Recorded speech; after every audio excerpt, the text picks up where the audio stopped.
Hello, I am Bhuvnesh Chauhan, your social science teacher. Now I am going to explain chapter 1 of history for class 9th, and the chapter's name is the French Revolution. The struggle to survive. The French population, which was 23 million in 1715, had now risen to 28 million in 1789. Due to increase in population, the demand of the food grains got an accelerated increase. The demand of food grains was high, but the production of food grains was less, so the demand of food grains was not fulfilled for the French society.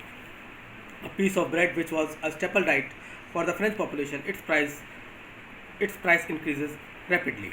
Many of the employees were employed as workmen in the factories, whose proprietors fixed their salaries, but the wages or their salaries were not according to the expensiveness.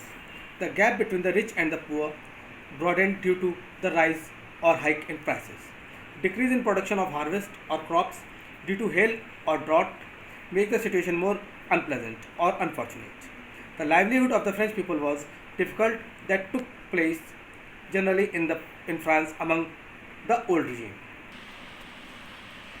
How a subsistence crisis happens. Bad harvest leads to scarcity of grains, which resulted in food riots. Hence, the poorest can no longer buy bread, which leads for rising of food prices and weaker bodies. This causes disease epidemics and it resulted in the increased number of deaths.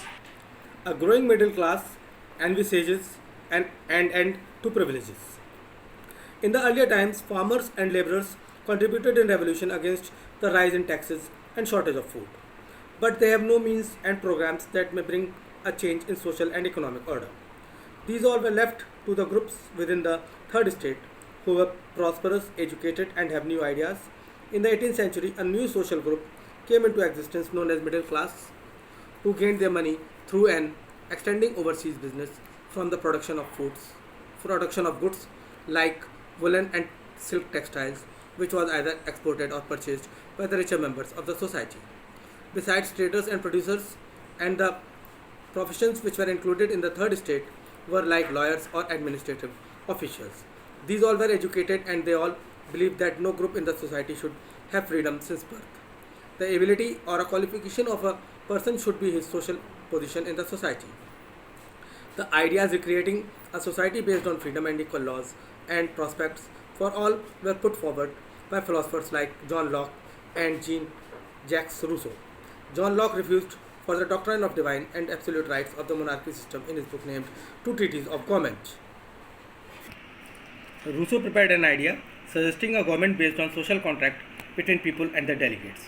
Montesquieu suggested a division of power within the government between the legislative, the executive, and the judiciary in his book known as The Spirit of the Laws. This form of government was implemented in the USA after the 13 colonies got freedom from Britain. The American Constitution and its guarantee of individual rights was an essential source for the philosophers or intellectuals in France. The ambitions of these political thinkers were expressed totally in saloons and coffee houses and were distributed among people through books and newspapers. These were generally read aloud in the groups for the convenience of the people who could not read and write. The announcement that Louis XVI was planning to implement more taxes to meet the expenditure of state that caused annoyance and demonstrations against the system of advantages or privileges.